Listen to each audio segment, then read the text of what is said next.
Hello, my name is Armando Vilaseca. I'm the Secretary of Education here in Vermont, and welcome to Education. Join the conversation. Today's show is, the focus of today's show is around bullying and harassment.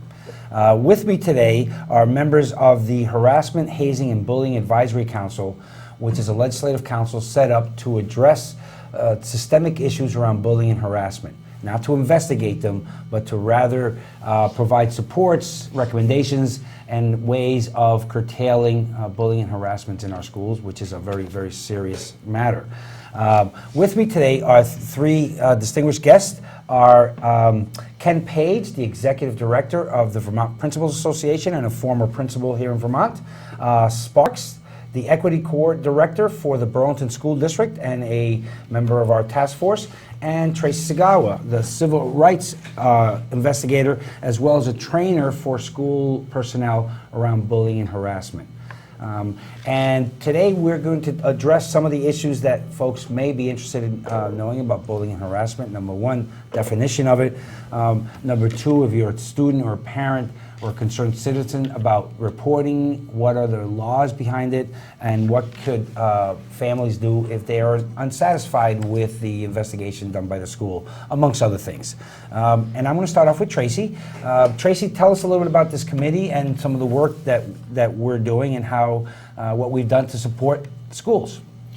Well, I guess I should talk a little bit first about the genesis of the council, and I think Yes.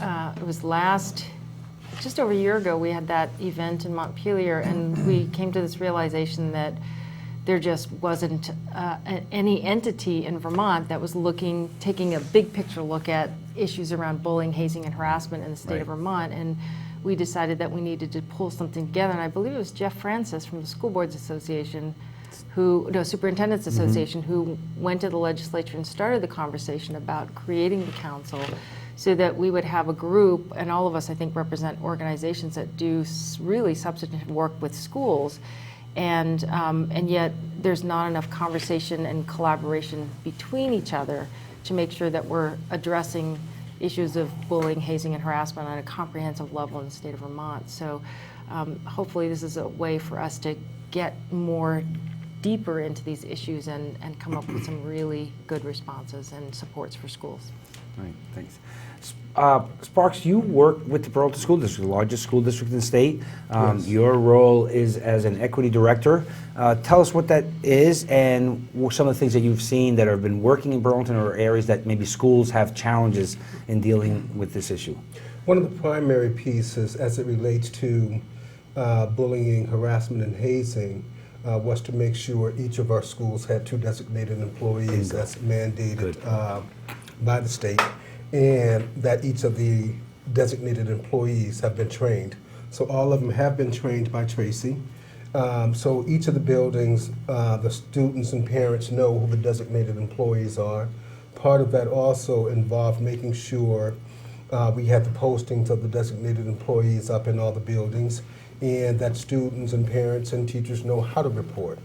The other part of what I do is making sure that I am looking at equity in education, equity in our curriculum, equity and fairness, and some of the hiring and everything that we do in Burlington.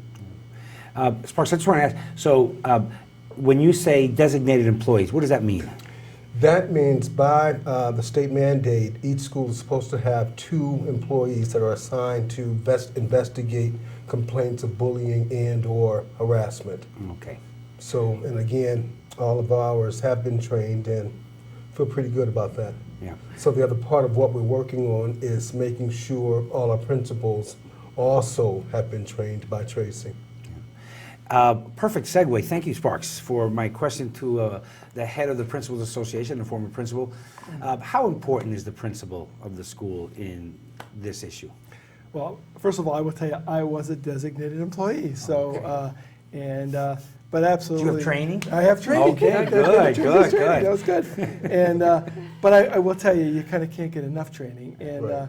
you know, the principal is at the intersection of all of this, because if you sort of think about it, though you'd like kids to be able to take on issues themselves, they really need some help. They really don't know who to talk to, or bus drivers need somebody to sort of tell things to, or parents will say, my kid wasn't treated fairly. So the principal is absolutely at the intersection of all these. And I will say that with the advent of technology or increased technology in kids' hands, it's become even harder now. And I mean, I relish the role only because it's a great, conflict's a good opportunity for positive change. So when you can bring there are a lot of kids that sort of try to do things or try to be funny, when in essence they really don't get it, that they were really hurting people. And and I know we'll talk in just a few minutes about, bullying and the difference between bullying and harassment, which often has to fit those categories: race, color, creed, national origin, sex, sexual orientation. And bullying, remember, repeated over time, intended to humiliate, and particularly with sort of a power over element. But from the principal's end, it's all bad conduct. When you kind of think about it, all of this fits into conduct that, so that is an opportunity for kids to make some changes there or to put the right parties together. But I will tell you, it's there isn't a day that goes by that a principal doesn't deal with something relating to bullying, harassment, or just poor conduct. So absolutely the principal is the key person, or other people in the school, guidance counselors and others. So typically designated employees will be a principal and sometimes an assistant principal, or guidance counselors. They typically will have a male and a female, just for obvious reasons. So having a principal, assistant principal, guidance counselor are not uncommon in most places to be the Absolutely, yeah. that's right. Tracey, Ken talked a little bit, he gave a quick description of bullying and harassment. Can you give that, just make it clear to folks the difference between bullying and harassment, which I think quite often many of us, not just, many of us get confused, and then talk a little bit about the cyberbullying, which has become such a major issue. Yeah. Well, I think I should start by saying that I think most people use the terms bullying and harassment in a generic form, and they use them interchangeably. Vermont is one of the few states in the country that has distinct definitions for bullying and harassment.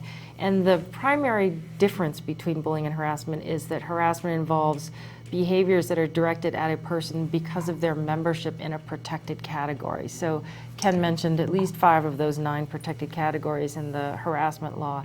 And if you target somebody because of their sexual orientation or their religion or their national origin, or because somebody has a disability, those might fall under the definition of harassment. And then bullying might encompass all the other forms of misconduct. I would say harassment's almost a subset of bullying, and bullying is overall the behavior, and that's the term that's most commonly used across the country. Most other people in other places, when they talk about bullying, they're talking about what we in Vermont would talk about as bullying and harassment. So, yeah.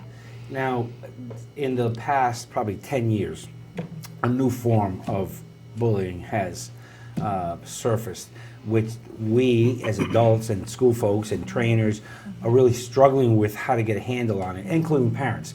You want to tell us a little bit about that whole new area of cyberbullying and cyber harassment?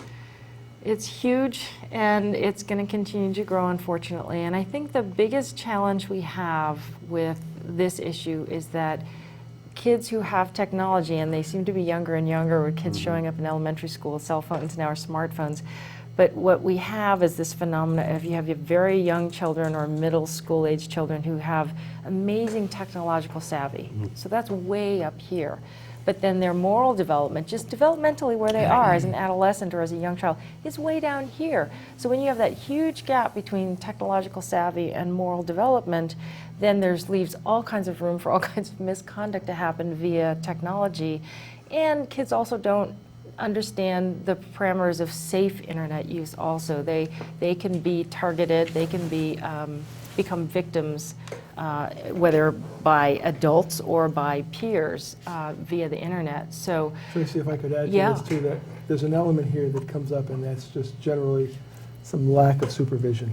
Yes, That oftentimes absolutely. kids will be given an iPad to play with, or a cell phone to play with, or an email account just to send things, and they just will, there isn't anybody right next to them. And the amount of hurt that can be done over the internet, or isn't texting great, but it isn't so great when you start talking about friends or friendship or who hates who, or So, and I would say one of the common features that's come up a lot, and it does with schools and principals and teachers, as well as with parents, is that we think the kid is really capable, and so we sort of assume that no one really needs to supervise the child. That they're safe.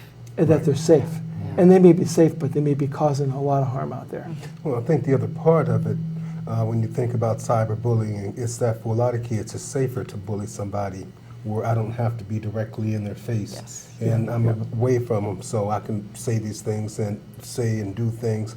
And I think one of the things we've noticed at the high school is that a lot of the cases that we've investigated this year have been cyberbullying. Yes. It can often be a form of retaliation. For somebody who's experienced in-person bullying or harassment, it's much safer for the target to turn around and use the internet Right. as a way to get back at the bully or the harasser. And about 8 years ago or so, when I was principal of Crossbrook Middle School, we had the good fortune of having the author Doug Wilhelm come.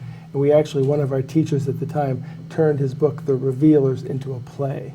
We actually put on the play, The Revealers. And it was pretty amazing because it was sort of a world premiere of the play, but it talks a lot about cyberbullying and the harm that can be caused. And, you know, we all have experienced kids who have been harmed and know about it. We all know of, you know, Ryan Halligan. We all know of other cases across the nation. And this is a problem that is here to stay, and we need to grapple this and make some sort of systemic changes, and that's what I hope is going to happen as part of our But task then force. what you described, there's the anonymity that comes with that, Tracey. So how does the school deal with that?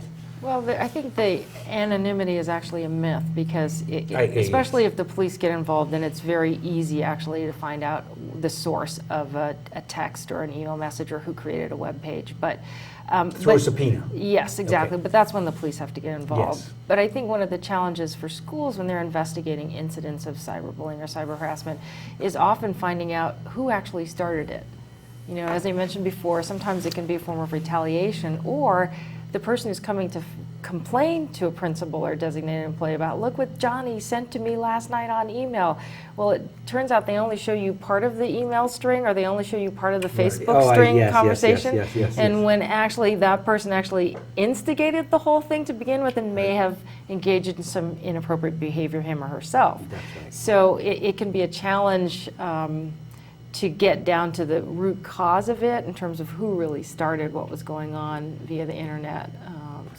Yeah. And I can't underscore the amount of harm it can do to a school climate. Because as you know, Armando, having been in the principal seat and superintendent part of our goal as principals and school leaders is to create a positive school climate. Right.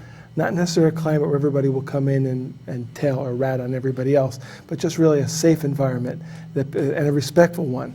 And I gotta tell you, it doesn't take too many of these incidents to sort of shake everybody, to sort of say nobody can be trusted around here. And so that's hard. It's hard, and it can't just be the adult. Students have to take responsibility for the safety of their friends and others.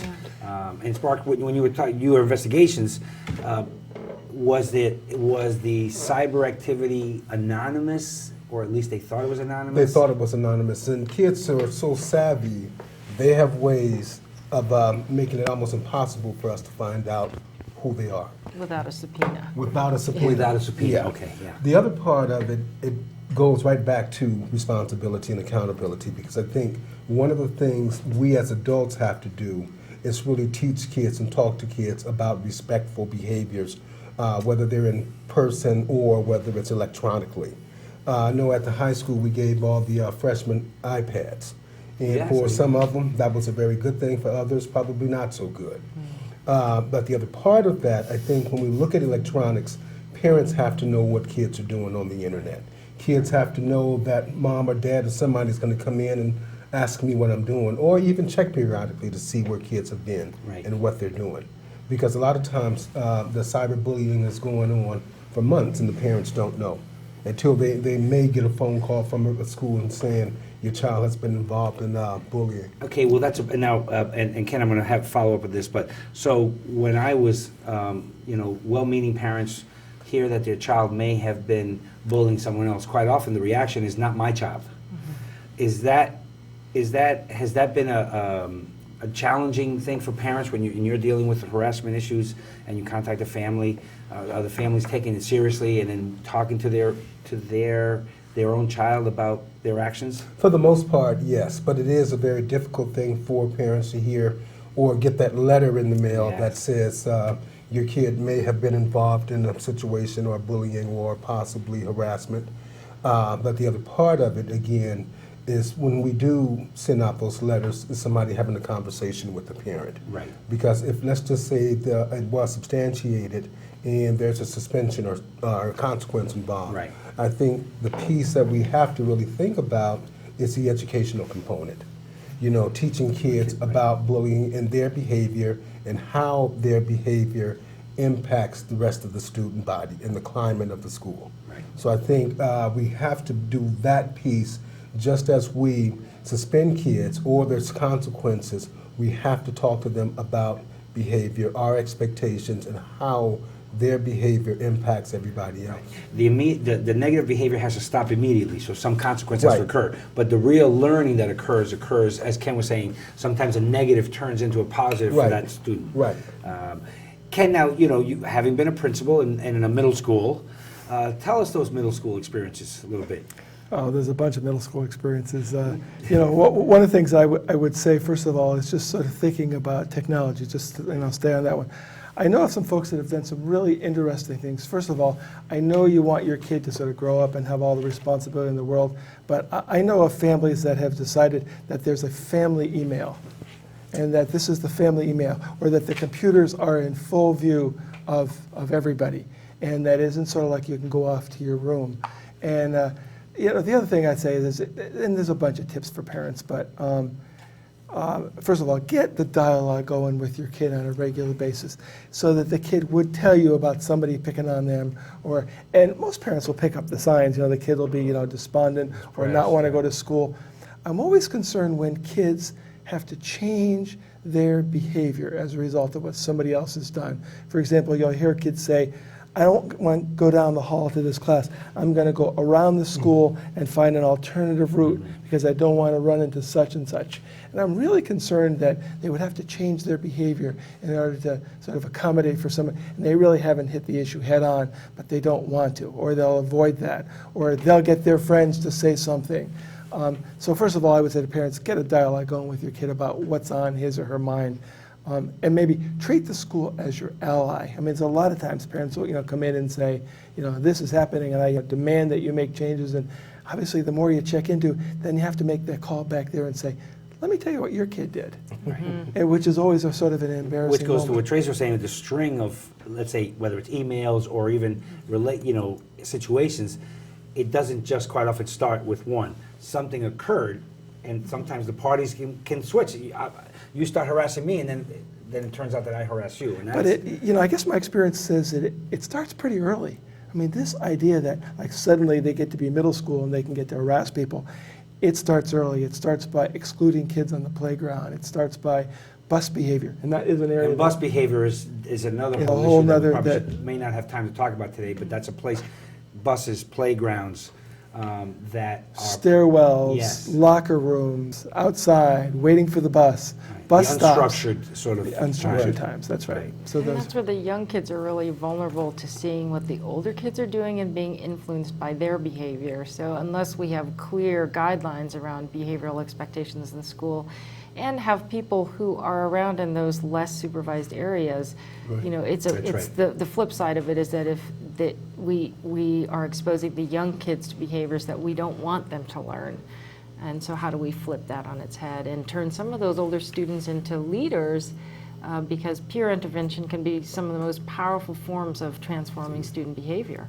I mean, it is absolutely inspiring when you have a kid that will go up to a kid and say, leave them alone. Because, ultimately that's the goal here, isn't it? That they'll monitor their behavior. And for anybody listening who are parents who wonder, like, is my kid ever going to make it through middle school? It does happen. They all get through. We all grew up. And I will say, bullying is not a new thing. It happened in my time. It happened in your times. But it is, keep the dialogue open and take it as an opportunity to help the kid grow, because it's important. But now, bullying may have occurred when I was growing up and when we were all growing up. The whole internet and the cyber piece has added a whole nother level Yes. that none of us experienced. Yeah. That's right. So Tracey, back, so I'm a parent and I feel like my child is being harassed. What are the procedures that I should be looking for, or what should I be looking for from the school? Well, I think one of the first things a parent needs to do is to check and look at the school policy and understand what the policy says in terms of procedures. And parents need to know that they can and should report possible bullying, possible harassment to the designated employees. So parents need to know who the designated employees, and hopefully that information is posted in the school, And it's on in the the- on student their handbook. website, yes. And on the website, yes, absolutely. And then there's the procedure explains the whole process that a designated employee has to go through in terms of following through on a complaint intake, which may or may not merit an investigation. And if it does, there are specific timelines that the school designated employees have to adhere to. So. And every school it has to, by law, have a policy that addresses bullying and harassment and explains what the process would be, what you just described, so that the district the parents have that. Right. Yeah. Now, Sparks, being involved with this, I'm a parent. We filed a complaint about harassment against a child in the school. You did an investigation. I'm not satisfied with that with the results of that. What are my options as a parent? You have a couple of options. One of those, you have a right to an appeal. Yeah. You have a right to an individual investigator. You can have somebody else come review the work that have done. You had done as a school. Yes. Independent review. The independent review. Okay. So you have a right. The other thing I want to just say, going back to the designated employees, one of the challenges I think we face as a state, and I know we've been discussing it amongst ourselves on this group, is that we don't have consistency in the trainings across the state for designated employees. And I do believe if we are really looking at bullying, harassment, and hazing seriously, that's something that needs to take place sooner than later. Yeah. Because even as a parent, I would want to know that the person that's doing this investigation has been trained and know what they're doing. And if not, I would probably have some problems with your process. And I don't want to say that you were frustrated earlier, Sparks, but when we were talking earlier, you have some administrators and folks who need to have the training. Correct. Tell me what your frustration was about. It had nothing to do with us, Tracey. We have, let's just say, very limited resources and accessibility to the one person in the state, or the one or two, I guess, that can actually do the training. She's booked up. I need to get people trained. I'd like to have them trained before we start the school year, because I don't want to have designated employees in place that haven't been trained. So that's one of the things that we as a state really need to figure out a way to do that, because I would assume there's hundreds of people in the state that need to be trained. Yes.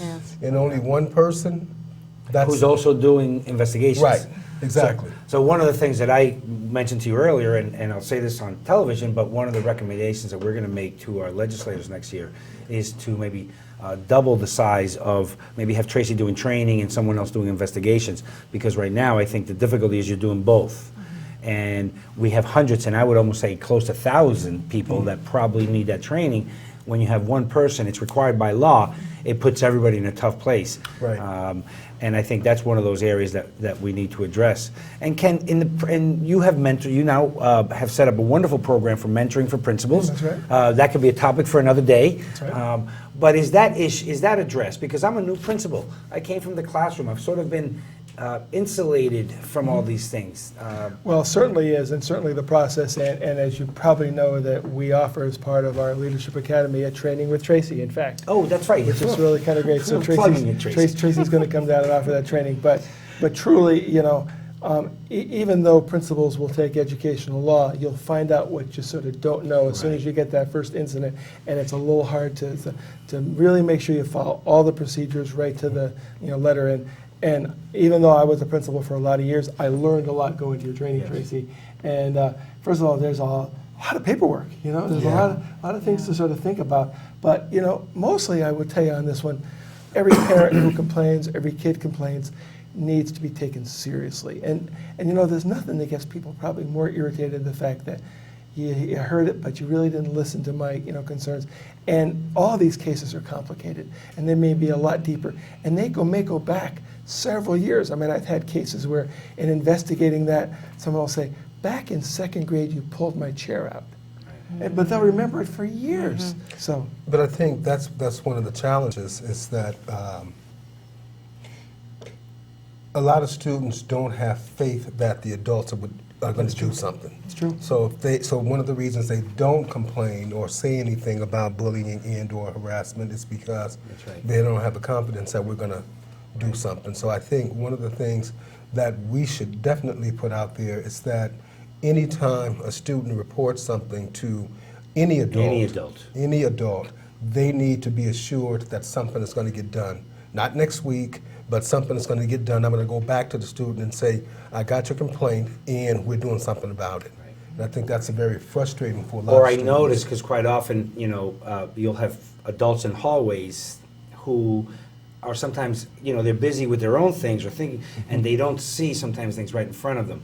Having been a principal, where I would see something and I would go to the student, I just saw something, you okay with this? And you need, because quite often their experience has been not to Right. have the adults follow through. Most experienced principals will be, first of all, in the hallway, out front, looking at the eyes of the kids coming in. Teachers, when classes are changing, will get away from their desk and get in the hallways or right in the doorway and just be sort of scanning. It's not about just the kids in your class, it's about the school. Exactly. Yeah. And principals, again, this was my style, but I also, felt all my assistants should do this. Principals need to be out in the hallways. They need to be in the cafeteria. They need to be on the buses. They need to be out there getting the pulse of the school. Tracey, we're wrapping it up right now. Anything else that Tracey or Sparks or Ken that we might want to say before our 30 seconds are up? That we may not have covered? I just want to echo something Tracey said. I think it was you, Tracey. Parents need to understand and know what the school's policies are Yes. around bullying and harassment. I think parents definitely need to know who the designated employees are and what their responsibilities are. And we're now asking for that. One of the things that our group did was send out a model policy that now all districts have to have a policy similar to ours, and now we're also requiring all schools to send us the names of their designated employees to make sure that that's happening across the state. Okay. Well, thank you very much. This was a very short period of time on a very, as you said before, a lot to talk about in a short period of time.